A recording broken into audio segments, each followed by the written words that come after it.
টায় পুনঃ সম্প্রচার বিকেল 4টে বাংলাদেশে পিস টিভি বাংলায়।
টিভি বাংলা, মানবতার সমাধান। Oh, you who believe, give charity for the pleasure of Allah, the pleasure of Allah. Oh, you who believe, read the Quran every night of Ramadan, night of Ramadan. Welcome, O Ramadan. It is Ramadan. It is Ramadan.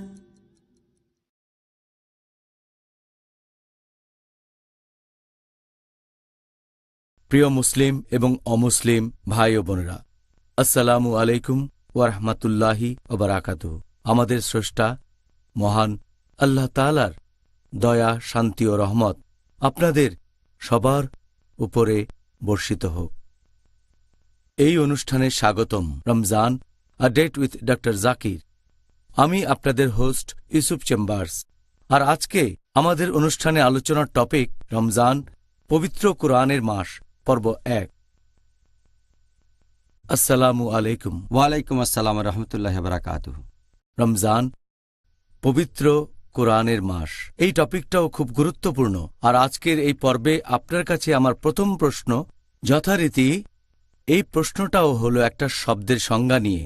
আপনি কি ব্যাখ্যা করে বলবেন, যাতে আমাদের অমুসলিম দর্শকদেরও বুঝতে সুবিধা হয় যে আরবি শব্দ কোরআন এর অর্থটা আসলে কি? আলহামদুলিল্লাহ, ওয়াসসালাতু ওয়াসসালাম আলা রাসূলিল্লাহ ওয়া আলা আলিহি ওয়া সাহবিহি আজমাইন, আম্মা বাদ। আউযু বিল্লাহি মিনাশ শাইতানির রাজীম, বিসমিল্লাহির রহমানির রহিম। রব্বি ইশরাহ লি সাদরি ওয়া ইয়াসসির লি আমরি ওয়াহলুল উকদাতাম মিন লিসানি ইয়াফকাহু কাওলি।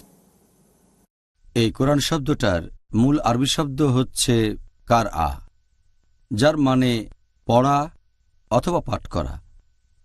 আর কোরআন মানে হচ্ছে পড়া বা পাঠ করা। পবিত্র কোরআন হচ্ছে সর্বশেষ ও চূড়ান্ত আসমানি কিতাব, আল্লাহ সুবহানাহু ওয়া তাআলার ওহী। এটা নাজিল হয়েছিল সর্বশেষ ও চূড়ান্ত রাসূল মুহাম্মদ সাল্লাল্লাহু আলাইহি সাল্লামের উপর। আর আল্লাহ তাআলা পৃথিবীতে অনেক ওহী পাঠিয়েছেন। আল্লাহ বলেছেন সূরা রদ, অধ্যায় নম্বর 13, আয়াত নম্বর 38, লিকুল্লি আজলিন কিতাব। প্রত্যেক যুগেই আমি ওহী প্রেরণ করেছি। অনেক ওহী আছে, নাম দিয়ে কোরআনে 4টা ওহীর কথা আছে: তাওরাত, জাবুর, ইনজিল আর কোরআন। তাওরাত হলো সেই ওহী, আসমানি কিতাব, যেটা নাজিল হয়েছিল মুসা আলাইহিস সালামের উপর। জাবুর হলো সেই ওহী, আসমানি কিতাব, যেটা নাজিল হয়েছিল নবী দাউদ আলাইহিস সালামের উপর। আর ইনজিল হলো সেই আসমানি কিতাব, যেটা নাজিল হয়েছিল ঈসা আলাইহিস সালামের উপর। আর কোরআন হলো সর্বশেষ চূড়ান্ত ওহী, যেটা নাজিল হয়েছিল সর্বশেষ ও চূড়ান্ত রাসূল মুহাম্মদ সাল্লাল্লাহু আলাইহি সাল্লামের উপর। তাহলে যদি ওল্ড টেস্টামেন্ট আর নিউ টেস্টামেন্টের মতো ব্যাপার থাকে, পবিত্র কোরআন হচ্ছে লাস্ট টেস্টামেন্ট। তাহলে কোরআন হচ্ছে আল্লাহর ওহী, এটা আসমানি কিতাব। সাধারণ মানুষ মনে করে যে কোরআন হচ্ছে এই বইটা কোরআনের কপি। সঠিক আরবি শব্দটা হচ্ছে মুসহাফ। কোরআন আসলে একটা আসমানি কিতাব, আল্লাহ সুবহানাহু ওয়া তাআলার ওহী, যেটা নাজিল হয়েছিল সর্বশেষ ও চূড়ান্ত নবী মুহাম্মদ সাল্লাল্লাহু আলাইহি সাল্লামের উপর। সাল্লাল্লাহু আলাইহি সাল্লাম। জাযাকাল্লাহ খায়ের। আমরা খুবই প্রাসঙ্গিক প্রশ্ন দিয়ে টপিকটা শুরু করলাম। এবার দ্বিতীয় প্রশ্ন, যেটা এখন আপনাকে করতে চাই, সেই প্রশ্নটা হলো, আপনি কি বলবেন যে পবিত্র কোরআনে, এই কোরআনকে আল্লাহ সুবহান ওয়া তাআলা কি কি নাম অথবা বৈশিষ্ট্য দিয়ে সম্বোধন করেছেন বা উল্লেখ করেছেন? এরকম তো অনেক আছে। আল্লাহ সুবহানাহু ওয়া তাআলা কোরআনকে বোঝাতে বিভিন্ন নাম ব্যবহার করেছেন, এগুলো পবিত্র কোরআনে আছে। আর আমি কয়েকটা বলছি যেগুলো এখানে মনে করতে পারি। আল্লাহ এই পবিত্র কোরআনকে বলেছেন ফুরকান, সঠিক আর বেঠিক বিচারের মানদণ্ড। সূরা ফুরকান অধ্যায় 25 আয়াত 1, এখানে পুরো একটা অধ্যায় 25 নাম দেওয়া হয়েছে ফুরকান, সঠিক আর বেঠিক বিচারের মানদণ্ড। এছাড়াও সূরা বাকারা অধ্যায় 2 আয়াত 185-তে ফুরকান শব্দ ব্যবহার হয়েছে। আল্লাহ সুবহানাহু ওয়া তাআলা এছাড়াও পবিত্র কোরআনকে বলেছেন তানজিল, তার মানে আসমানি কিতাব। সূরা শুরা অধ্যায় 26 আয়াত 192। এছাড়াও কোরআনকে বলা হয়েছে জিকির, অর্থাৎ বাণী। সূরা আম্বিয়া অধ্যায় 21 আয়াত 50। পবিত্র কোরআনকে আরও বলা হয়েছে কিতাব, অর্থাৎ বই। কিতাবের একটা মানে বই, এছাড়াও হতে পারে ওহী, আসমানি কিতাব। সূরা ইউসুফ অধ্যায় 12 আয়াত 1। পবিত্র কোরআনকে বলা হয়েছে নূর, অর্থাৎ আলো, আছে সূরা নিসা অধ্যায় 4 আয়াত 174। এছাড়াও কোরআনকে বলা হয়েছে হুদা, মানে নির্দেশনা, সূরা বাকারা অধ্যায় 2 আয়াত 2। এছাড়াও সূরা বাকারা অধ্যায় 2 আয়াত 185। পবিত্র কোরআনকে বলা হয়েছে রাহমা, মানে আশীর্বাদ, আছে সূরা লুকমানে অধ্যায় 31 আয়াত 3। এছাড়াও পবিত্র কোরআনকে বলা হয়েছে মাজিদ, অর্থাৎ মহান, আছে সূরা বুরুজ অধ্যায় 85 আয়াত 21। কোরআনকে বলা হয়েছে মুবারক, মানে আশীর্বাদ, আছে সূরা সাদ অধ্যায় 38 আয়াত 29। এছাড়াও কোরআনকে বলা হয়েছে বাশির, মানে সুসংবাদ, সূরা ফুসিলাত অধ্যায় 41 আয়াত 4। কোরআনকে বলা হয়েছে নাদির, মানে সতর্কবাণী, সূরা ফুসিলাত অধ্যায় 41 আয়াত 4। পবিত্র কোরআনকে বলা হয়েছে কালামুল্লাহ, মানে আল্লাহর বাণী, সূরা তাওবা অধ্যায় 9 আয়াত 6। এছাড়াও পবিত্র কোরআনকে বলা হয়েছে মাওয়াজা, তার মানে উপদেশ, সূরা আলে ইমরান অধ্যায় 3 আয়াত 138। পবিত্র কোরআনকে বলা হয়েছে শিফা, মানে আরোগ্য, আছে সূরা ইসরা অধ্যায় 17 আয়াত 82। এছাড়াও পবিত্র কোরআনকে বলা হয়েছে মুবিন, মানে যেটা সহজবোধ্য, আছে সূরা ইউসুফে অধ্যায় 12 আয়াত 1। এই হচ্ছে পবিত্র কোরআনের বেশ কিছু নাম, যেগুলো আল্লাহ তাআলা পবিত্র কোরআনে উল্লেখ করেছেন। সুবহানাল্লাহ, আপনি কি গুনে দেখেছেন? মনে হচ্ছে অনেক নাম। আসলে এরকম অনেক নাম আছে। আমি যদি আর একটু চিন্তা করি তাহলে আরো কয়েকটা বলতে পারবো। আর এই সবগুলো নামই নির্দেশ করছে পবিত্র কোরআনকে। সুবহানাল্লাহ, আলহামদুলিল্লাহ। ডক্টর জাকির, এবারে পবিত্র রমজান মাসের প্রেক্ষাপট থেকে আপনাকে প্রশ্ন করি, পবিত্র কোরআনের সাথে এই রহমতের মাস রমজানের সম্পর্কটা আসলে কি? পবিত্র কোরআনের সাথে এই রমজান মাসের একটা বিশেষ সম্পর্ক আছে। আল্লাহ কোরআনে বলেছেন সূরা বাকারা অধ্যায় নম্বর 2 আয়াত নম্বর 185, শাহরু রমজান আল্লাযী উনজিলা ফীহিল কুরআন হুদাল লিন-নাস ওয়া বায়িনাতি মিনাল হুদা ওয়াল ফুরকান। অর্থাৎ এই রমজান মাসে পবিত্র কোরআন নাজিল হয়েছে সমগ্র মানবজাতির পথের দিশারি রূপে, সৎপথের স্পষ্ট নিদর্শন ও সত্য মিথ্যার পার্থক্যকারী রূপে। সুতরাং তোমাদের মধ্যে যারা এই মাস পাবে তারা রোজা রাখবে। তাহলে এই রমজান মাসে আমাদের পবিত্র কোরআন নাজিল হয়েছিল পুরো মানবজাতির পথের দিশারি হিসেবে। আর আমাদের প্রিয় নবী মুহাম্মদ সাল্লাল্লাহু আলাইহি ওয়াসাল্লাম বলেছেন, এটা আছে সহিহ বুখারীতে খণ্ড নম্বর 1 বুক অব রেভেলেশন হাদিস নম্বর 6, যে ফেরেশতা জিবরাইল রমজান মাসের প্রত্যেক রাতেই নবীর কাছে আসতেন এবং তাকে কোরআন পড়ে শোনাতেন আর পড়াতেন। তাহলে এটা বিশেষ মাস যে ফেরেশতা জিবরাইল তিনি রমজান মাসের প্রত্যেক রাতে আসতেন আর নবীকে এই কোরআন পড়াতেন। এই মাসে পবিত্র কোরআন নাজিল হয়েছিল পুরো মানব জাতির পথের দিশারি হিসেবে। আলহামদুলিল্লাহ। সেজন্য রমজানকে বলা হয় পবিত্র কোরআনের মাস। এই মাসটা সব মানুষের জন্যই গুরুত্বপূর্ণ, শুধু মুসলিমদের জন্য না। ডক্টর জাকির, আপনি কি পিস টিভির দর্শকদের এই সর্বশেষ ও চূড়ান্ত কিতাব পবিত্র কোরআন পড়ার নিয়মকানুন সম্পর্কে কিছু বলবেন? পবিত্র কোরআন পাঠ করার বেশ কিছু নিয়মকানুন আছে। 1 নম্বর হচ্ছে, যখন কোরআন পাঠ করবেন এটা হবে শুধুমাত্র আল্লাহ তাআলার জন্য, শুধু তার রহমতের আশায়।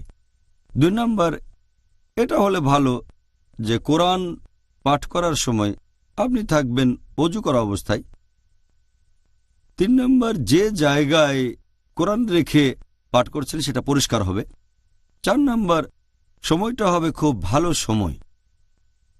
5 নম্বর, এটা করলে ভালো হয় যদি কিবলার দিকে মুখ করে কোরআন পাঠ করেন, করলে ভালো তবে আবশ্যক না। 6 নম্বর, আপনার নিয়ত আর আপনার মনোযোগটা থাকবে কোরআনের প্রতি, কোরআন পাঠ করার দিকে মনোযোগ দেবেন। 7 নম্বর, পাঠ করবেন তার তিল অনুযায়ী, ধীরে সুর করে পড়বেন। 8 নম্বর, তাজউদ সঠিক হতে হবে, মাখারিজ উচ্চারণ হবে সুন্দর। 9 নম্বর, কোরআন পড়বেন বিনয়ের সাথে। যখন পবিত্র কোরআন পাঠ করবেন সেটা করবেন বিনয় আর নম্রতার সাথে। 10 নম্বর, যখন কোরআন পাঠ করবেন, তেলাওয়াত করবেন, তখন যদি কোরআনের কোনো আয়াতে আল্লাহ তাআলার ক্রোধ অথবা আল্লাহ তাআলার শাস্তি সম্পর্কে বলা হয়, আমরা আল্লাহর কাছে আশ্রয় চাইব। আর যদি কোনো আয়াতে বলা হয় আল্লাহর রহমত এবং বেহেশতের কথা, তখন আল্লাহ সুবহানাহু ওয়া তাআলার কাছে তার রহমত চাইবেন, তার দয়া চাইবেন।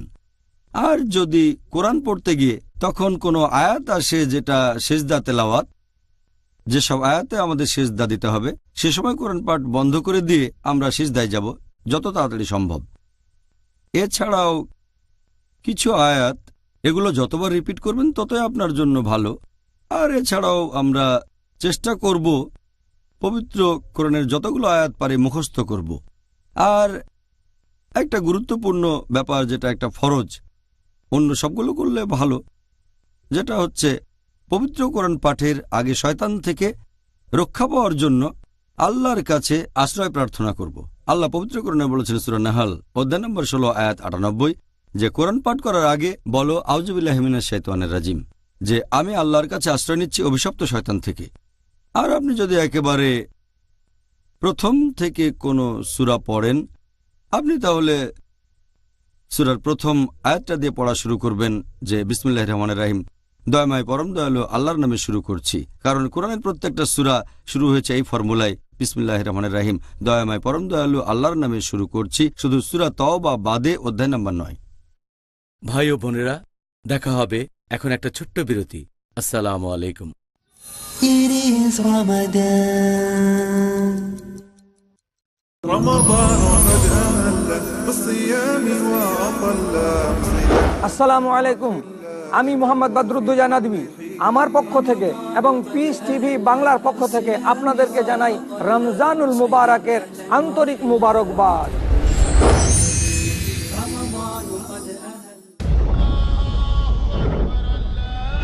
আল্লাহর অধিকার। মানুষেরা যখন গভীর ঘুমে মগ্ন, ঘুম থেকে উঠে আল্লাহর জন্য সালাত আদায় করো। রাসূলের অধিকার। রাসূল সাল্লাল্লাহু আলাইহি ওয়াসাল্লাম থেকে যতটুকু বলার অনুমতি এসেছে, শেখ শাহিদুল্লাহ খান মাদানী ততটুকুই আমাদেরকে সীমাবদ্ধ রাখা দরকার। অমুসলিমের সাথে আমাদের ব্যবহার। তোমরা ঈমানদারও হতে পারবে না যতক্ষণ না পরস্পরে উভয়ে একে অপরকে ভালোবাসতে পারো। কেন ইসলামের দৃষ্টিতে নিন্দনীয় জুলুম এবং অত্যাচার? মানুষের অধিকার। প্রতি শনিবার রাত 10:30 বাংলাদেশে ও রাত 10টায় ভারতে। পিস টিভি বাংলায়।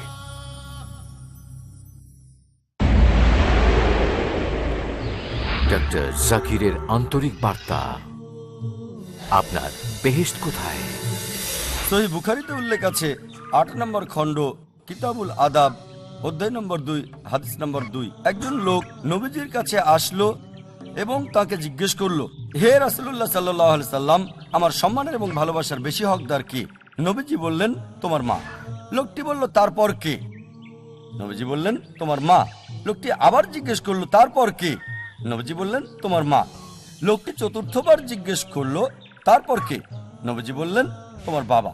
তার মানে 4 ভাগের 3 ভাগ অর্থাৎ 75% যায় মায়ের দিকে এবং 4 ভাগের 1 ভাগ অর্থাৎ 25% যায় বাবার দিকে।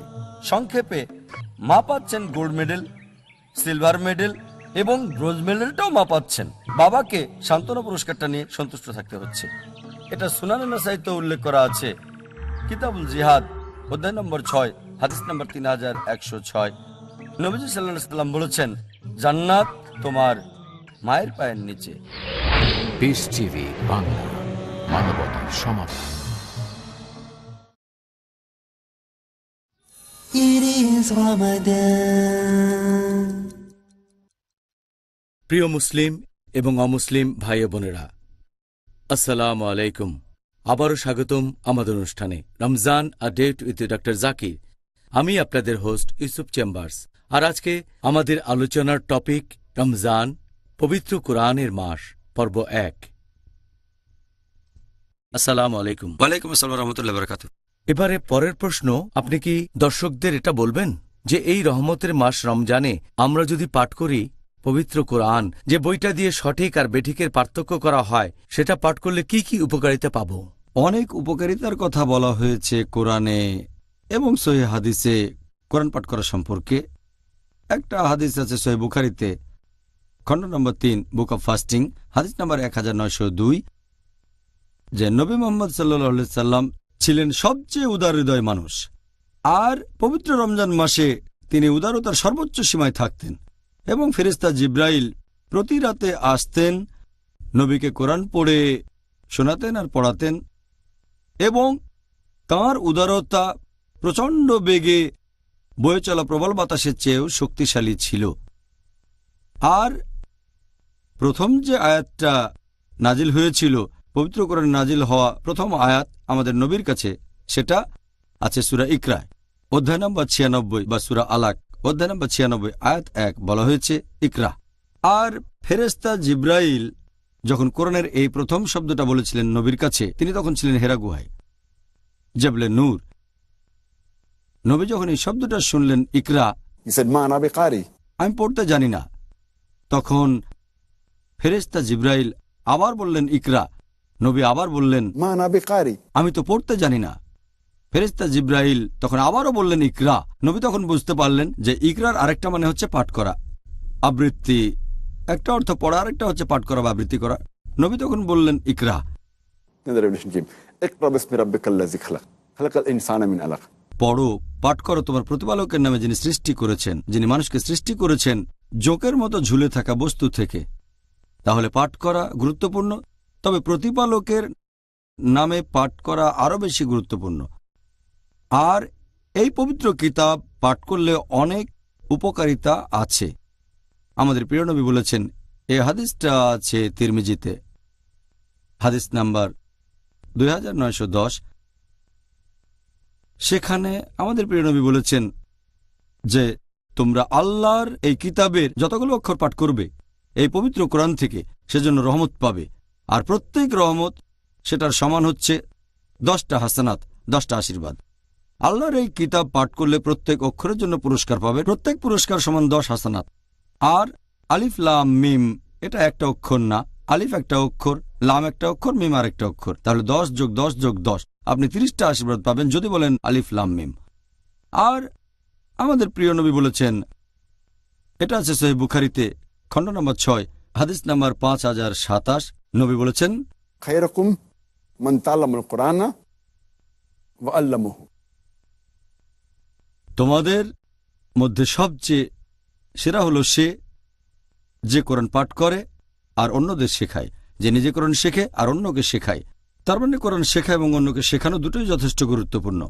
আমাদের প্রিয় নবী মুহাম্মদ সাল্লাল্লাহু আলাইহি সাল্লাম বলেছেন, এটা আছে সহিহ মুসলিমে, খণ্ড নম্বর 2, বুক অব সালাহ, হাদিস নাম্বার 1757, যে পবিত্র কোরআন পাঠ করলে সেটা সেই লোকের মধ্যস্থতাকারী হিসেবে রোজ কিয়ামতের দিন কাজ করবে। কোরআন আপনার মধ্যস্থতাকারী হবে রোজ কিয়ামতের দিনে, শেষ বিচারের দিনে। এছাড়া আরো একটা সহিহ হাদিস আছে মুসনাদ আহমদে, খণ্ড নম্বর 2, হাদিস নম্বর 6625। বলা হয়েছে যে রোজা এবং কোরআন মধ্যস্থতাকারী হিসেবে কাজ করবে রোজ কিয়ামতের দিনে, শেষ বিচারের দিনে। আর রোজা তখন আল্লাহকে বলবে যে এই লোক আমার কারণে বিরত থেকেছে পানাহার থেকে আর আকাঙ্ক্ষা থেকে, তাই আমি এর পক্ষে মধ্যস্থতা করছি। আর কোরআন তখন বলবে যে এই লোক আমার জন্য নিদ্রা ত্যাগ করেছে, তাই আমি এর পক্ষে মধ্যস্থতা করব শেষ বিচারের দিনে। তাহলে কোরআন শেষ বিচারের দিনে মধ্যস্থতাকারী হিসেবে কাজ করবে। পবিত্র কোরআনে সূরা আবাসা অধ্যায় নম্বর ৮০ আয়াত ৩৪ থেকে ৩৭ বলা হয়েছে যে সেই দিন, রোজ কিয়ামতের দিন, তার মানে শেষ বিচারের দিনে, সেই দিন মানুষ পলায়ন করবে তার ভাই হতে। সে তখন চিন্তা করবে না তার মা অথবা বাবাকে নিয়ে, অথবা স্ত্রী বা সন্তান নিয়ে। সে চিন্তা করবে না তার বাবা, তার মা, ভাই বা স্ত্রী বা সন্তানের কথা। সে তখন নিজেকে নিয়ে এত বেশি চিন্তিত থাকবে যে সে তখন অন্য মানুষকে নিয়ে চিন্তা করতে পারবে না। এটা হবে রোজ কিয়ামতের দিনে, পুনরুত্থানের দিবসে। প্রত্যেকে শুধু নিজেকে নিয়ে চিন্তা করবে, আর কোরআন কাজ করবে মধ্যস্থতাকারী হিসেবে। এটা আছে সহিহ বুখারীতে খণ্ড নম্বর 6 হাদিস নম্বর 5011। একজন সাহাবা কোরআন পাঠ করছিলেন, ঘোড়া বাঁধা আছে দুটো রশিতে। তখন সাহাবা দেখলেন মেঘ নেমে আসলো আর ঘোড়াটা খুব ভয় পেয়ে গেল। সাহাবা পরে নবীর কাছে গেলেন। নবী বললেন, জানো কি ঘটেছে? তিনি বললেন, না, ফেরেশতাগণ নেমে এসেছিলেন তোমার কোরআন পাঠ শোনার জন্য। আরেকটা হাদিস সহিহ বুখারীতে খণ্ড নম্বর 6 হাদিস নাম্বার 5018 বলা হয়েছে, এক সাহাবা কোরআন পাঠ করছেন, তখন দেখলেন যে একটা মেঘ নেমে আসলো, সেখানে অনেক আলো জ্বলছে। তিনি বাইরে এসে ব্যাপারটা দেখলেন, তারপর নবীর কাছে গেলেন। আর নবী বললেন, তুমি কি জানো সেটা কি ছিল? তারপর নবী বললেন, ওই মেঘে করে ফেরেশতাগণ নেমে এসেছিলেন তোমার কোরআন পাঠ শোনার জন্য। যদি তুমি পড়ে যেতে, তারা সেখানে থাকতেন ভোর পর্যন্ত, লোকজন সেটা দেখতে পেত, তারপরে তারা মিলিয়ে যেতেন। আরও একটা হাদিস আছে সহিহ মুসলিমে খণ্ড নম্বর 2 বুক অব সালাহ হাদিস নাম্বার 1757। যদি দুটো সূরা পড়ো, তার মানে সূরা বাকারা এবং সূরা আলে ইমরান, তাহলে নেমে আসবে দুটো মেঘ বা দুটো চাঁদোয়া অথবা দুটো পাখির ঝাঁক, তোমার মধ্যস্থতাকারী হবে। এছাড়া আরও একটা হাদিস আছে সহিহ মুসলিমে হাদিস নাম্বার 6518। আমাদের নবী মুহাম্মদ সাল্লাল্লাহু আলাইহি ওয়াসাল্লাম বলেছেন যে যদি কেউ আল্লাহর ঘরে পবিত্র কোরআন পাঠ করে, মানে মসজিদে, যখন লোকজন আসে আল্লাহ তাআলার ঘরে মসজিদে, যখন তারা কোরআন পাঠ করে, আর যদি তারা কোরআন শেখে এবং অন্যদের শেখায়, তাহলে তাদের জন্য থাকবে প্রশান্তি, তারা থাকবে শান্ত, আর ফেরেশতাগণ নেমে আসবেন এবং তাদের জন্য আশীর্বাদ করবেন। আরও একটা হাদিস আছে সহিহ বুখারীতে খণ্ড 6 হাদিস নাম্বার 4474।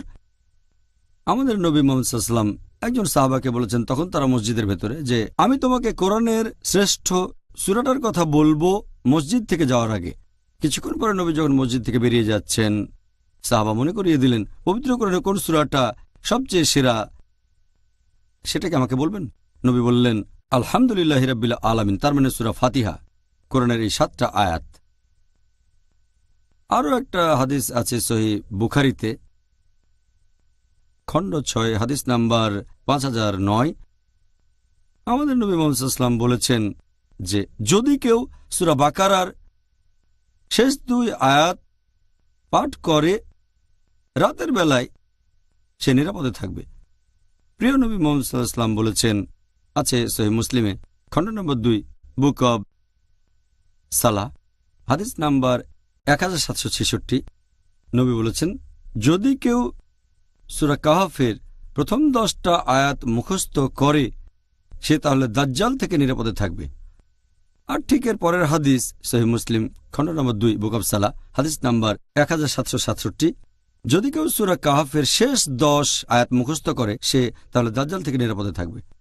আরও একটা হাদিস আছে সহিহ মুসলিমে খণ্ড নম্বর 2 বুক অব সালাহ হাদিস নাম্বার 1768। আমাদের প্রিয় নবী মুহাম্মদ সাল্লাল্লাহু আলাইহি ওয়াসাল্লাম বলেছেন যে, হে আবু মঞ্জির, তুমি কি জানো পবিত্র কোরআনের সবচেয়ে শ্রেষ্ঠ আয়াত কোনটা? তিনি বললেন যে আল্লাহর রাসূল সবচেয়ে ভালো জানেন। নবী আবার প্রশ্ন করলেন, হে আবু মঞ্জির, তুমি কি জানো পবিত্র কোরআনের সবচেয়ে শ্রেষ্ঠ আয়াত কোনটা? নবী তারপর পড়া শুরু করলেন আয়াতুল কুরসি। আল্লাহু লা ইলাহা ইল্লাল হাইয়ুল কাইয়্যুম লা তাখুযুহু সিনাতুন ওয়া লা নাওম। তারপর নবী বললেন, কোরআনের জ্ঞান নিয়ে তুমি আরও তৃপ্তিকর হবে। কোরআনের সবচেয়ে শ্রেষ্ঠ আয়াত আয়াতুল কুরসি, সূরা বাকারা অধ্যায় নম্বর 2 আয়াত 255। আর এটা আছে সহিহ মুসলিমে খণ্ড নম্বর 2 বুক অব সালাহ হাদিস নাম্বার 1774। নবী বলেছেন যে দুটো সূরা নাজিল করা হয়েছে যেগুলো আগে কেউ দেখেনি অথবা শোনেনি। আর সূরা দুটো হচ্ছে সূরা ফালাক এবং সূরা নাস। আমি আশ্রয় চাচ্ছি উষার স্রষ্টার কাছে। কুল আউযু বিরাব্বিল ফালাক আর কুল আউযু বিরাব্বিন নাস। বলো আমি আশ্রয় চাচ্ছি মানুষের প্রতিপালকের কাছে। এই দুটো সূরা হচ্ছে মুআদাতাইন, আর আপনাকে রক্ষা করবে শয়তান থেকে। এই হচ্ছে পবিত্র কোরআন পড়া বা পাঠ করার কিছু উপকারিতা। এছাড়াও পবিত্র কোরআনে আরো অনেক আয়াত আছে, অনেক সহিহ হাদিস আছে যেখানে কোরআন পাঠের উপকারিতার কথা বলা হয়েছে। আলহামদুলিল্লাহ। আলহামদুলিল্লাহ। ভাই ও বোনেরা, দেখা হবে এখন একটা ছোট্ট বিরতি। আসসালামু আলাইকুম। It is Ramadan.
Network, the solution for humanity. It is Ramadan. প্রিয় মুসলিম এবং অমুসলিম ভাই ও বোনেরা, আসসালামু আলাইকুম আবারও স্বাগতম আমাদের অনুষ্ঠানে Ramzan a date with doctor Zakir. আমি আপনাদের হোস্ট ইউসুফ চেম্বার্স। আর আজকে আমাদের আলোচনার টপিক রমজান, পবিত্র কোরআনের মাস, পর্ব 1। আসসালামু আলাইকুম। ওয়ালাইকুম আসসালাম রহমতুল্লাহ বরকাত। এটা পুরোপুরি সত্যি যে পুরো পৃথিবী জুড়ে মানুষ সবচেয়ে বেশি যে বইটা পড়ে সেটা হচ্ছে এই পবিত্র কোরআন। আলহামদুলিল্লাহ, আলহামদুলিল্লাহ। পৃথিবী জুড়ে অনেক মানুষ পবিত্র কোরআন পাঠ করেন, আর তাদের বেশিরভাগই আরব নন। দুর্ভাগ্যজনকভাবে অনেকেই এই আরবি ভাষা আসলে বুঝতেই পারেন না বেশিরভাগ কথাই। তাহলে তারা কোরআন পাঠ করছেন কিছু না বুঝেই। অনেক জায়গায় দেখা যায়। এখন আমরা মুসলিম ভাই বোনদের কিভাবে উৎসাহিত করব যাতে তারা কোরআন পড়বেন অর্থ বুঝে, যাতে করে তারা কোরআন পাঠ করার উপকারিতা আরও বেশি পরিমাণে গ্রহণ করতে পারে। আপনি ঠিকই বলেছেন যে পবিত্র কোরআনের অনেক উপকারিতা এক নাগাড়ে বলে যেতে পারবো। কোরআনের অনেক উপকারিতা আছে, কয়েকশো হবে। পবিত্র কোরআন হচ্ছে পৃথিবীর সবচেয়ে পজিটিভ বই। এটা মানবতার ঘোষণাপত্র। এটা হচ্ছে দয়া এবং জ্ঞানের ঝর্ণাধারা। এটা হচ্ছে অমনোযোগীদের জন্য সতর্কবাণী, বিপথগামীর পথনির্দেশ, আর সন্দেহবাদীদের জন্য নিশ্চয়তা। এটা নিপীড়িতের সান্ত্বনার বাণী আর হতাশাগ্রস্তদের আশার আলো। এটা কিভাবে সম্ভব যে কোরআনের উপকারিতাগুলো পাব যদি আমরা কোরআন না পড়ি, যদি কোরআনের অর্থ না বুঝি, যদি আয়াতগুলো নিয়ে চিন্তাভাবনা না করি, যদি কোরআনের আয়াতগুলো জীবনে প্রয়োগ না করি, সেগুলো প্র্যাকটিস না করি? আর আপনি ঠিকই বলেছেন, পৃথিবীতে যে বইটা সবচেয়ে বেশি পড়া হয় সেটা হচ্ছে কোরআন। তবে দুর্ভাগ্যজনকভাবে না বুঝে সবচেয়ে বেশি পড়া বইটাও এই কোরআন। এটা খুবই দুর্ভাগ্যজনক হবে যদি কেউ কোরআনের কাছে এসে খালি হাতে ফিরে যায়, আত্মার উন্নতি না হয়, হৃদয় নাড়া না দেয়, জীবন না বদলায়। উপকারিতা পেতে গেলে কোরআন পাঠের পাশাপাশি এটাও আবশ্যিক যে কথাগুলো বুঝতে পারবেন। আপনি কোরআনের আয়াতের অর্থ নিয়ে চিন্তা ভাবনা করবেন, সেই নির্দেশগুলো প্রয়োগ করবেন যেগুলো আল্লাহ মানুষ জাতিকে দিয়েছেন, সেগুলো প্র্যাকটিস করবেন। আমরা দেখি দু ধরনের মানুষ মুসলিমদের মাঝে। কিছু লোক মনে করে শুধু কোরআন পড়াটাই যথেষ্ট, আবার অনেকে মনে করে পাঠ করা গুরুত্বপূর্ণ না, অর্থটাই গুরুত্বপূর্ণ। আল্লাহ পবিত্র কোরআনে বলেছেন সূরা নিসা অধ্যায় নম্বর 4 আয়াত নম্বর 171, লা তাগলু ফি দীনিকুম, তোমরা দিনের ব্যাপারে বাড়াবাড়ি করো না। কোরআন পাঠ করলে উপকারিতা পাবেন, তবে অর্থ বুঝলে আরো কয়েক গুণ বেশি উপকারিতা পাবেন। আল্লাহ কোরআনে বলেছেন সূরা আনকাবুত অধ্যায় নম্বর 29 আয়াত নম্বর 45, আল্লাহ বলেছেন, আবৃত্তি করো কিতাব থেকে যা তোমার প্রতি প্রত্যাদেশ করা হয়েছে। তার মানে কোরআনের আয়াতগুলো পাঠ করতে হবে। উতলু মা উইয়া ইলাইকা মিনাল কিতাবি, আবৃত্তি করো কিতাব থেকে যা তোমার প্রতি প্রত্যাদেশ করা হয়। আল্লাহ আরও বলেছেন সূরা বাকারা অধ্যায় নম্বর 2 আয়াত নম্বর 242, এটা কোরআনে বেশ কয়েকবার আছে। লাল্লাকুম তাকিলুন, তারা কি বুঝতে পারে না? তার মানে এই বইয়ের কথা আপনি বুঝতে পারবেন। আর এটাও খুব গুরুত্বপূর্ণ যে আমরা বইটার কথাগুলোর অর্থ বুঝব, পাঠ করব, তার পাশাপাশি এর অর্থ বুঝব। কোরআন পাঠ করলে আপনি অনেক উপকার পাবেন। এ ব্যাপারে আগে বলেছি, আমাদের প্রিয় নবী বলেছেন। এই সহিহ হাদিসটা আছে তিরমিজিতে, হাদিস নাম্বার 2910, যে আল্লাহ তাআলার কিতাব কোরআন পাঠ করলে প্রত্যেক অক্ষরের জন্য তুমি পুরস্কার পাবে। প্রত্যেক পুরস্কারে থাকবে 10টা আশীর্বাদ। আর আলিফ লাম মিম একটা অক্ষর না, আলিফ একটা অক্ষর, লাম একটা অক্ষর, মিম আরেকটা অক্ষর। যদি বলেন আলিফ লাম মিম, তাহলে পাবেন 10 10 10 30 সওয়াব। তাহলে কোরআন পাঠের সওয়াব পাবেন। কোরআন পাঠ করলে আপনি আশীর্বাদ পাবেন। তবে এটা আগেও বলেছি, এটা যথেষ্ট নয় যে শুধুমাত্র কোরআন পাঠ করবেন। আমাদের বুঝতে হবে যে দুটোই গুরুত্বপূর্ণ, তবে অর্থ বুঝে প্রয়োগ করার গুরুত্বটা বেশি। আমি একটা উদাহরণ দেই। ধরেন আপনি গেলেন ফ্রান্সে গ্র্যাজুয়েশন করার জন্য। আপনি ফ্রেঞ্চ ভাষা বোঝেন না, তবে ইংরেজি জানেন, ইংরেজিতে কথা বলতে পারেন। যখন ক্লাস করতে গেলেন, আপনি প্রত্যেক দিন নামের পাশে মার্ক পি, তার মানে প্রেজেন্ট। তারপর যখন পরীক্ষা দিতে বসলেন আপনি কিন্তু টিচারের একটা কথা বুঝতে পারেননি। যখন পরীক্ষা দিতে বসলেন আপনি প্রশ্নপত্র পেলেন, যেহেতু অক্ষরগুলো কাছাকাছি তাই দু একটা হয়তো আপনি চিনতে পারেন, তবে কিছুই বুঝবেন না। এখন এই পরীক্ষাতেও আপনি পাচ্ছেন পি। পি মানে পাশ করা না, পি মানে প্রেজেন্ট। এটা বলছে আপনি পরীক্ষায় উপস্থিত ছিলেন, তবে এতে পাশ করবেন না। সেজন্য যদি আপনি বেহেশতে যেতে চান, কোরআন পাঠের পাশাপাশি এটাও গুরুত্বপূর্ণ যে আমরা বুঝবো আল্লাহ আমাদের কি নির্দেশ দিয়েছেন, কারণ কোরআন হচ্ছে পুরো মানবজাতির দিক নির্দেশনা। কোরআনের অর্থ বোঝেন আর নিজের জীবনে প্রয়োগ করেন। আমি আরও একটা উদাহরণ দিচ্ছি। ধরেন যে আপনার একজন বন্ধু, আপনি থাকেন ইংল্যান্ডে, আপনার বন্ধু আসলো জার্মানি থেকে, আপনার খুবই ঘনিষ্ঠ বন্ধু, সে ভাঙা ভাঙা ইংরেজি বলতে পারে। তারপর সে জার্মান ফিরে গিয়ে আপনাকে একটা চিঠি লিখলো জার্মান ভাষায়, যেটা আপনি বোঝেন না। তাহলে আপনার ঘনিষ্ঠ বন্ধু আপনাকে একটা চিঠি লিখলো জার্মান ভাষায়, সেটা বুঝতে পারছেন না আপনি তখন এমন কারো কাছে যাবেন যে জার্মান ভাষা জানে, চিঠিটার অনুবাদ করে নেবেন, কারণ আপনি জানতে চাচ্ছেন যে আপনার বন্ধু চিঠিতে কি লিখেছে আপনাকে।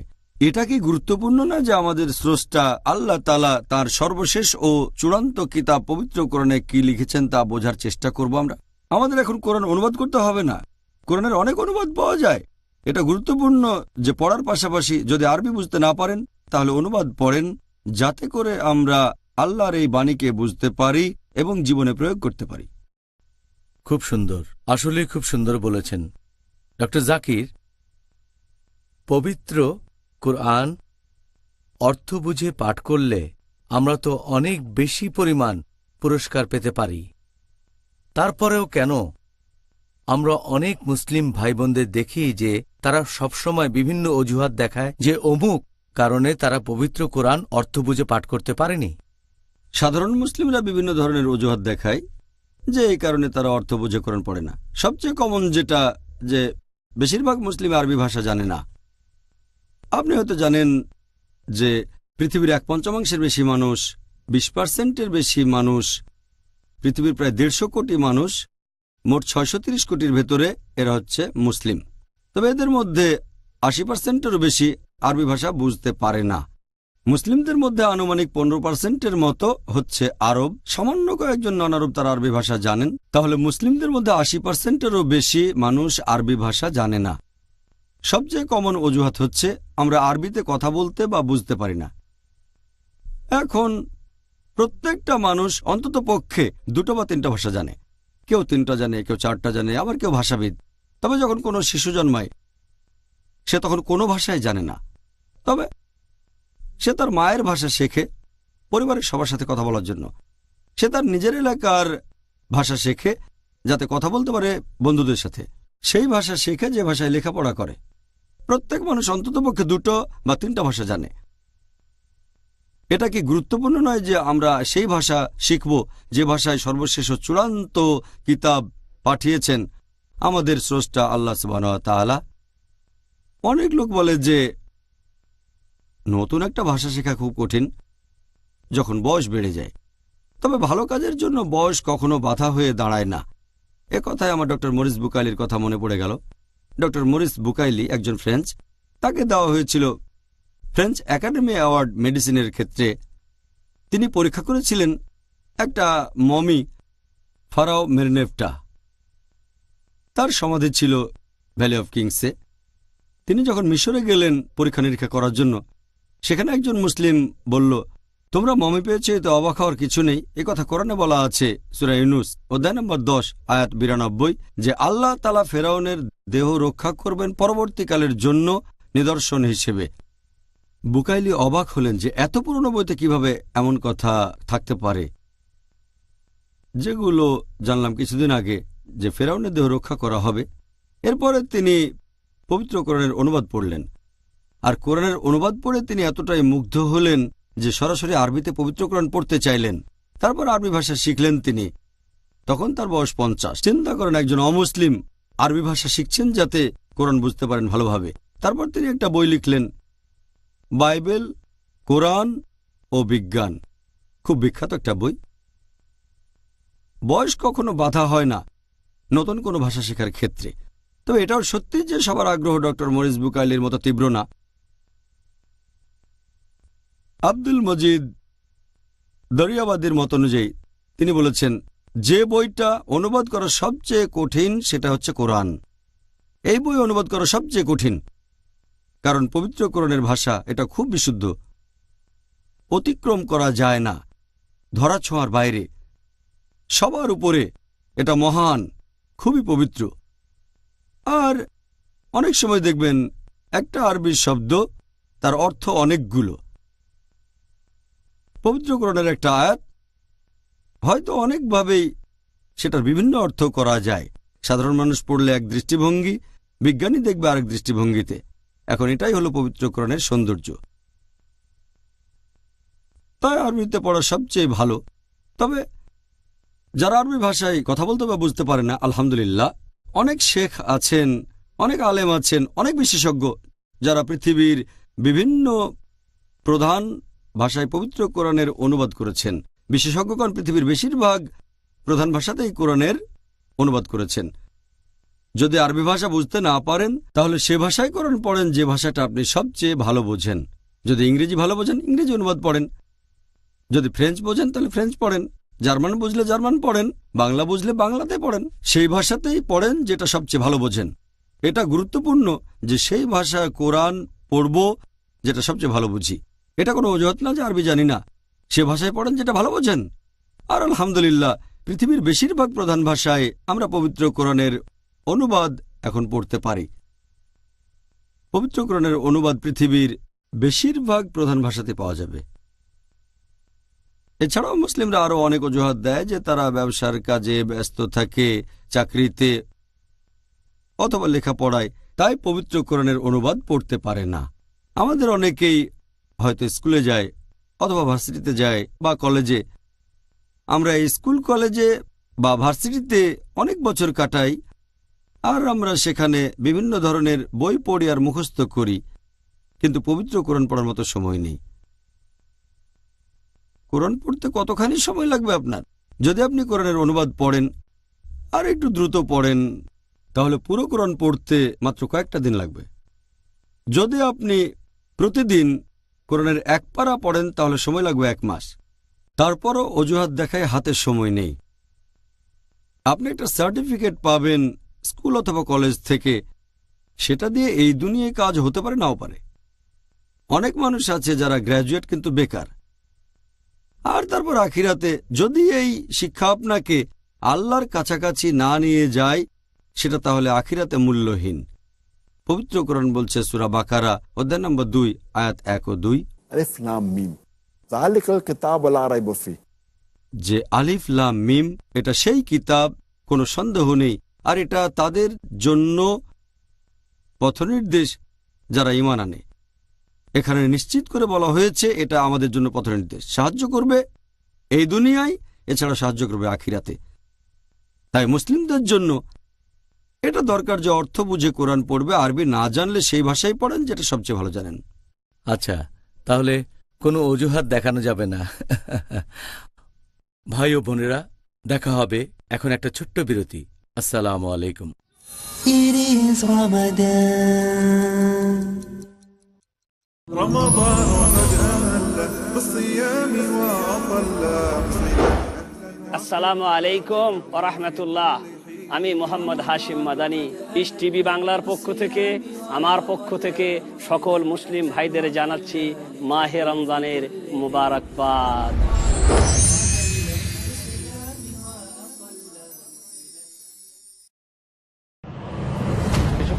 বর্তমান বিশ্বের হাহাকার ও হতাশার সমাধান কি? আল্লাহর নবী বলেছেন যে মানুষ অসুস্থ হলে দেখতে যাও। এই আধুনিক সভ্যতায় বা আধুনিক কর্মচঞ্চলতা এই সম্পর্কটাকে ছিন্ন করে দিচ্ছে। বৃদ্ধ বয়সে ওল্ড হোমে চলে যাবে, এটা কেমন আধুনিকতা? তোমার একটা অভিষ্ট লক্ষ্য আছে, সেটা হলো যে পরকালের মুক্তিটা তোমাকে নিশ্চিত করতে হবে। একবার তো মসজিদে এসে জিকির করলই, জমিনে ছড়িয়ে যাও, ছড়িয়ে গিয়ে রুটি রুজি অন্বেষণ করতে থাকো। রাসূলুল্লাহ সাল্লাল্লাহু আলাইহি ওয়াসাল্লাম বললেন সর্বোত্তম জিকির হলো লা ইলাহা ইল্লাল্লাহ। ইসলামিক মূল্যবোধ সেটা শাশ্বত। বর্তমান মানব সমাজের মুক্তির উপায় কি জানতে হলে দেখুন ইসলামী সমস্ত সমস্যার সমাধান। পরবর্তী অনুষ্ঠান পিস টিভি বাংলায়।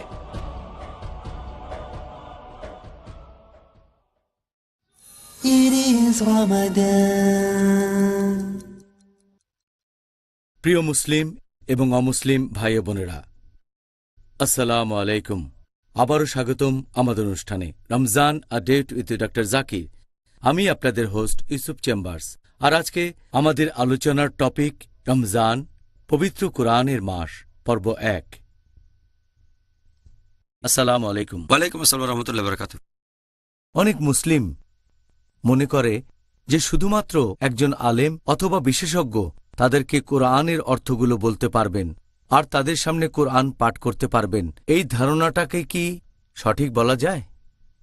আল্লাহ পবিত্র কোরআনে বলেছেন, সূরা কামার অধ্যায় নম্বর 54, সব মিলিয়ে মোট 4 বার বলা হয়েছে এই একই সূরায়। সূরা কামার অধ্যায় নম্বর 54, আয়াত নম্বর 17, আয়াত নম্বর 22, আয়াত নম্বর 32, এছাড়াও আয়াত নম্বর 40। ওয়ালাকাদ ইয়াসসারনাল কুরআনা লিযিকরি ফাহাল মিন মুদ্দাকির। আমি কোরআনকে সহজ করে দিয়েছি উপদেশ গ্রহণের জন্য, অতএব উপদেশ গ্রহণকারী কি কেউ আছে? এখানে পবিত্র কোরআন বলছে এটা বোঝা সহজ আমাদের জন্য। আবার কিছু লোক বলে কোরআন শুধু বিশেষজ্ঞদের জন্য। কথাটা পরস্পর বিরোধী। তাদের কথা বিশ্বাস করবেন নাকি আল্লাহ সুবহানাহু ওয়া তাআলার কথা বিশ্বাস করবেন? আল্লাহ পবিত্র কোরআনে বলেছেন, সূরা হিজর অধ্যায় নম্বর 15, আয়াত নম্বর 1, আলিফ লাম র। এগুলো আসমানি কিতাবের আয়াত যা সবকিছু পরিষ্কার করে। তার মানে এতে সবকিছু স্পষ্ট হয়। এতে করে একজন মানুষ সহজে বুঝতে পারে। তবে একই সময়ে আল্লাহ কোরআনে আরো বলেছেন, সূরা নাহাল অধ্যায় নম্বর 16, আয়াত নম্বর 43, এছাড়াও সূরা আম্বিয়া অধ্যায় নম্বর 21, আয়াত নম্বর 7, ফাসআলু আহলা যিকরি ইন কুনতুম লা তা'লামুন। যদি না জানো তাহলে জ্ঞানীদের জিজ্ঞেস করো যে সম্পর্কে জানে। না জানলে জ্ঞানীদেরকে জিজ্ঞেস করো, একজন আলেমকে জিজ্ঞেস করো। তাহলে যদি কোরআন পড়েন আর কোরআন পড়ার সময় যদি কোনো কিছু বুঝতে আপনার সমস্যা হয়, জিজ্ঞেস করেন তাকে যিনি বিশেষজ্ঞ, জিজ্ঞেস করেন আলেমকে। যদি কোরআন বিজ্ঞান নিয়ে কথা বলে আর আপনার যদি বুঝতে কোনো সমস্যা হয়, তাহলে কার কাছে যাবেন? যাবেন মুচির কাছে নাকি নাপিতের কাছে? যাবেন একজন বিজ্ঞানীর কাছে। যদি কোরআন মেডিসিন নিয়ে কথা বলে, যাবেন একজন ডাক্তারের কাছে। তারপর বোঝার চেষ্টা করবেন কোরআনের এই কথার অর্থ কি।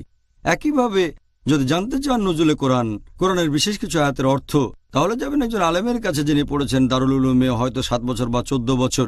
তিনি এই ব্যাপারে একজন বিশেষজ্ঞ। কোরআন বলছে যদি না জানো, যদি সন্দেহ থাকে, জিজ্ঞেস করো তাকে যে এই ব্যাপারে জানে। তাহলে কোরআন এসেছে পুরো মানব জাতির জন্য, সাধারণ মানুষের জন্য, পাশাপাশি বিশেষজ্ঞদের জন্য। তবে কোরআন পড়ার সময় যদি কিছু বুঝতে অসুবিধা হয় তাহলে জ্ঞানীদেরকে জিজ্ঞেস করেন। এতে একটা ঘটনা মনে পড়ে গেল।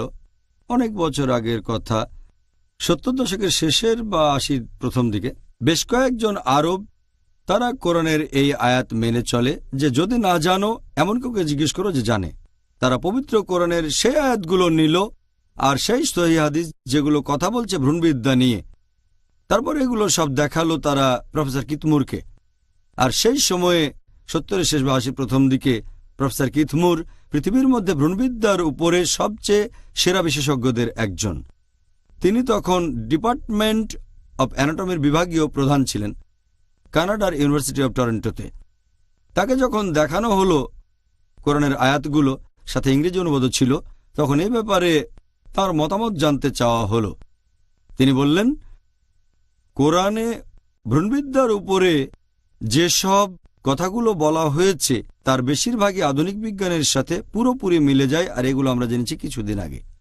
তবে এখানে কিছু আয়াত আছে, এগুলোকে আমি সঠিক বলতে পারছি না, আবার বেঠিকও বলতে পারছি না, কারণ আমি নিজে এই সম্পর্কে জানি না। এরকম 2টো আয়াত হচ্ছে কোরআনে নাজিল হওয়া প্রথম আয়াতগুলো, সূরা ইকরা বা সূরা আলাক অধ্যায় নম্বর 96, আয়াত 1 ও 2 বলা হয়েছে, ইকরা বিসমি রাব্বিকাল্লাযী খালাক খালাকাল ইনসানা মিন আলাক। পড়ো, পাঠ করো, ঘোষণা করো তোমার প্রতিপালকের নামে যিনি সৃষ্টি করেছেন মানুষকে ঝোঁকের মতো ঝুলে থাকা একটা বস্তু থেকে। আরবি শব্দ আলাকা মানে যেটা ঝুলে থাকে, আরেকটা অর্থ ঝোঁকের মতো বস্তু। প্রফেসর কিথমুর বললেন, আমি এটা জানি না যে ভ্রূণের প্রাথমিক অবস্থা কেমন থাকে। ভ্রূণ মানে মানব সন্তান যখন প্রাথমিক অবস্থায় মায়ের গর্ভে থাকে। ভ্রূণবিদ্যা হচ্ছে মানুষ জন্মানোর সেই বিদ্যা নিয়ে চর্চা। তিনি বললেন, আমি জানি না প্রাথমিক অবস্থায় মানব ভ্রূণ একটা জোকের মতো দেখায় কিনা। তিনি পরীক্ষাগারে গেলেন আর খুব শক্তিশালী মাইক্রোস্কোপ দিয়ে ভ্রূণের আকৃতি পর্যবেক্ষণ করে দেখলেন, একটা জোকের ছবির সাথে মিলিয়ে দেখলেন। তিনি এই দুটোর হুবহু সাদৃশ্য দেখে অবাক হলেন। তারপরে কোরআনের আয়াত আর সহিহ হাদিস দেখার পরে তিনি বললেন যে সেখানে তাকে অনেক প্রশ্ন করা হয়েছিল, ৮০টারও বেশি প্রশ্ন করা হয়েছিল। তিনি তখন বললেন, এই প্রশ্নগুলো যদি আমাকে করা হতো ৩০ বছর আগে, ৮০ প্রথম দিকের কথা, তাহলে আমি অর্ধেকের বেশি প্রশ্নের উত্তর দিতে পারতাম না। ভ্রূণবিদ্যা হচ্ছে মেডিসিনের একটা শাখা যেটা উন্নত হয়েছে কিছুদিন আগে। আর তিনি বললেন যে তার এটা মানতে কোনো রকম আপত্তি নেই যে এই বই হচ্ছে আল্লাহ সুবহানাহু ওয়া তাআলার বাণী, মহান সৃষ্টিকর্তার বাণী, আর নবী মুহাম্মদ সাল্লাল্লাহু আলাইহি সাল্লাম হলেন এই সৃষ্টিকর্তা প্রেরিত রাসূল। তিনি পরে এই ব্যাপারে আরও তথ্য জানালেন। তারপর লিখলেন একটা নতুন বই, দ্য ডেভেলপিং হিউম্যান, যেটা আমি নিজেও পড়েছি যখন মেডিকেল কলেজে ছাত্র ছিলাম ফার্স্ট ইয়ারে। সাবজেক্ট ছিল অ্যানাটমি। বইটা ৩য় এডিশন। সেটা সেই বছরে একজন রচয়িতার লেখা শ্রেষ্ঠ মেডিকেল বই হিসেবে পুরস্কারও পেল। আমি আরও একটা উদাহরণ দিচ্ছি। আপনি যদি কোনো মেশিন কেনেন, সেটার সাথে পাবেন একটা ইনস্ট্রাকশন ম্যানুয়াল। মেশিন যত জটিল হবে, ইনস্ট্রাকশন ম্যানুয়ালও তত জরুরি হবে। যদি আপনি খুব জটিল কোনো মেশিন কেনেন, যেমন কম্পিউটার, যে মেশিনটা বোঝা কঠিন, সেটার ইনস্ট্রাকশন ম্যানুয়ালটাও জরুরি। যদি আপনি মানুষকে একটা মেশিন বলে ধরে নেন, তাহলে আমাদের মানতে হবে এই মানুষ হচ্ছে পৃথিবীর সবচেয়ে জটিল মেশিন। এখন এই মেশিনের কি একটা ইনস্ট্রাকশন ম্যানুয়াল দরকার হয় না? তাই আমার মতে পবিত্র কোরআন মানবজাতির সর্বশেষ ও চূড়ান্ত ইনস্ট্রাকশন ম্যানুয়াল। মানুষের জন্য বিভিন্ন আদেশ নিষেধ, সেগুলোই কোরআনে লেখা আছে। আমার মনে পড়ে গেল, একজন নবাব ছিলেন হায়দ্রাবাদে। নবাব মানে একজন জমিদার, খুব বড় লোক, ধনী। তখন ভারতে প্রথমবারের মতো মোটর গাড়ি আসা শুরু হয়ে গেছে। লোকে তখন গাড়ি চালাতে জানত না, তাই গাড়ি কিনলে কোম্পানি সাথে একজন ড্রাইভারও দিয়ে দিত। এই বড় লোক জমিদার হায়দ্রাবাদের নবাব একটা নতুন গাড়ি কিনলেন। তখন কোম্পানি সেই গাড়ির সাথে একজন ড্রাইভারও দিয়ে দিল। একদিন সকালে নবাব তার ড্রাইভারকে বললেন, আমি চাই আমার স্ত্রী বেগম সাহেবা ঘুরতে যাবে, তুমি গাড়িটা রেডি করো। ড্রাইভার বলল, নবাব সাহেব, গাড়ি তো এখন কাজ করছে না। নবাব তখন খুব রেগে গিয়ে বললেন, আমি চাই গাড়িটা যেন খুব তাড়াতাড়ি কাজ করা শুরু করে, কারণ এখন আমার স্ত্রীকে নিয়ে ঘুরতে যাব। ড্রাইভার বলল, গাড়িটাকে দিয়ে যদি কাজ করাতে চাই, আমার লাগবে 10 কেজি মধু, তারপর 20 লিটার দুধ, এরপর 30 কেজি খাঁটি ঘি, আর 50 কেজি চাল, সেটা হবে বাসমতি চাল। তখন নবাব সাহেব তাকে দিলেন 10 কেজি মধু, 20 লিটার দুধ, 30 কেজি খাঁটি ঘি আর 50 কেজি বাসমতি চাল। ড্রাইভার সেগুলো নিয়ে তার স্ত্রীকে দিল। তার কয়েক মিনিট পরে গাড়িটা কাজ করা শুরু করলো। আমার প্রশ্ন হচ্ছে, ধরেন এখনকার আপনার ড্রাইভার বলল যে তার লাগবে 10 কেজি মধু, 20 লিটার দুধ, 30 কেজি খাঁটি ঘি, 50 কেজি বাসমতি চাল। আপনি কি করবেন তখন? যদি সে বলে গাড়ি চালাতে এই জিনিসগুলো লাগবে, তখন আপনি কি করবেন? তাকে চাকরি থেকে বাদ দিয়ে দেবেন। কারণ এখন গাড়ি মেরামত করতে না পারলেও আমরা অন্তত এটা জানি যে গাড়ি চালাতে মধু লাগে না, লাগে না দুধ, চাল, ঘি। গাড়ি চলে গ্যাসে অথবা পেট্রোল দিয়ে। আর সেজন্য আমরা হয়তো গাড়ি মেরামত করতে জানি না, তবে বেসিক মেকানিজমটা জানি। এখন প্রত্যেকের যদি কোরআন সম্পর্কে বেসিক ধারণা থাকে, তাহলে কেউ বোকা বানাতে পারবে না। তাই কোরআনের অর্থ বুঝতে হবে। গাড়ি নষ্ট হয়ে গেলে 1 বছর বা 6 মাস পরে তাহলে যাবেন মেকানিকের কাছে। কোরআন পড়তে গিয়ে যদি আপনার কোনো কিছু বুঝতে অসুবিধা হয়, তখন জিজ্ঞেস করবেন আপনি এমন কাউকে যিনি সে ব্যাপারে জানেন, তিনি আপনাকে বুঝিয়ে বলবেন কোরআনের কথাটার অর্থ কি। আরেকটা উদাহরণ দিচ্ছি। অনেক মানুষ এভাবে বলে যে কোরআন পড়া দরকার কি, এটার প্রয়োজন নেই, কোরআন পড়বেন শুধু যারা আলেম, সাধারণ মানুষ পড়বে না। তারা এভাবে যুক্তি দেখায় যে আপনার যদি থাকে লার্নার ড্রাইভিং লাইসেন্স, ভারতে বলা হয় কাচ্চা লাইসেন্স, লার্নার লাইসেন্স, আর যদি গাড়িটা নিয়ে কোথাও অ্যাক্সিডেন্ট করেন, পুলিশ তখন আপনাকে অল্প ফাইন করবে। কিন্তু যদি থাকে পার্মানেন্ট লাইসেন্স, স্থায়ী লাইসেন্স, তখন কোনো অ্যাক্সিডেন্ট করলে পুলিশ আপনাকে দ্বিগুণ ফাইন করবে। সেজন্য এটা করলে ভালো। কোরআন পড়া লাগবে না, কোরআনের অর্থ বোঝা লাগবে না। যদি তখন পাপ করেন, আল্লাহ আপনাকে কম শাস্তি দেবেন। যদি আপনি কোরআন পড়েন, পবিত্র কোরআনের অর্থ বোঝেন, তারপর যদি কোনো পাপ করেন, আল্লাহ আপনাকে দ্বিগুণ শাস্তি দেবেন। আমি বলি, আচ্ছা, তর্কের খাতিরে আপনার কথা মানলাম। যদি কারো থাকে টেম্পোরারি লাইসেন্স, লার্নার লাইসেন্স, যদি থাকে কাচ্চা লাইসেন্স, আর যদি অ্যাক্সিডেন্ট করে, সে অর্ধেক শাস্তি পাবে। হয়তো তাকে ফাইন করা হবে 1000 টাকা।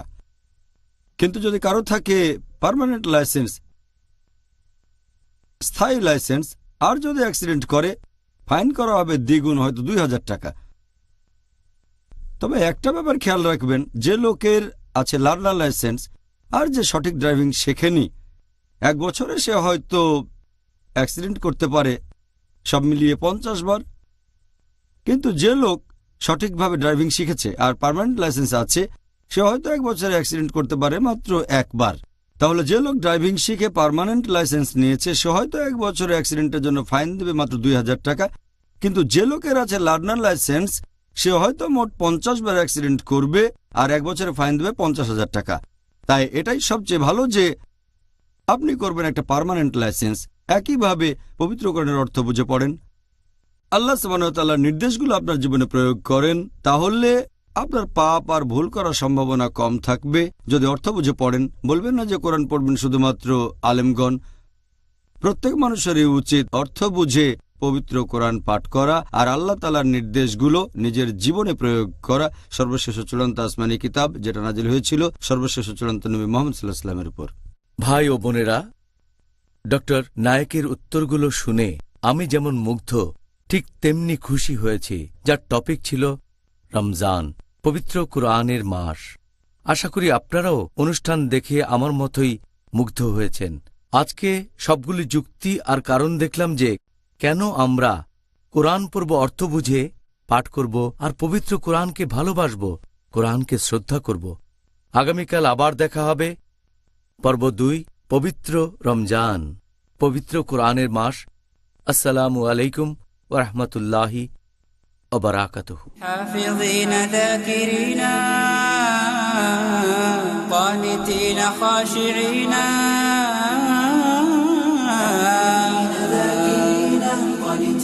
خاشعين مسلمين مؤمنين للإله عابدين.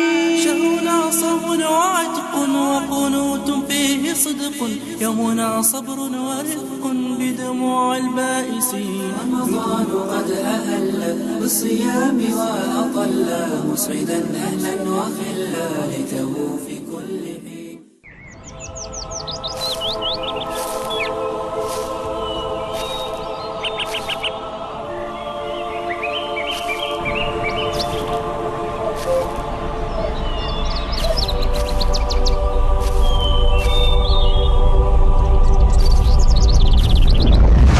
সকল বিনিয়োগের আছে তাদের নিজস্ব ঝুঁকি আর প্রতীক্ষার ক্ষণ। লাভ কিংবা ক্ষতি নিশ্চিত নয়,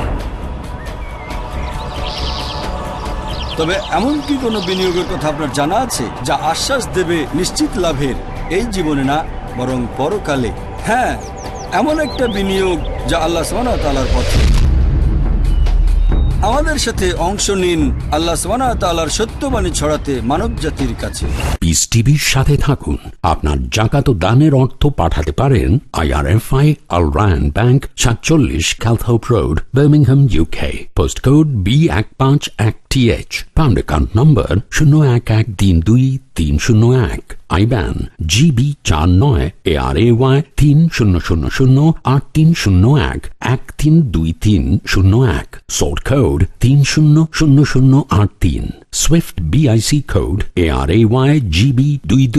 টাকা পাঠিয়ে আমাদের ইমেল করুন support@peacetv.tv। পিস টিভি, মানবতার সমাধান।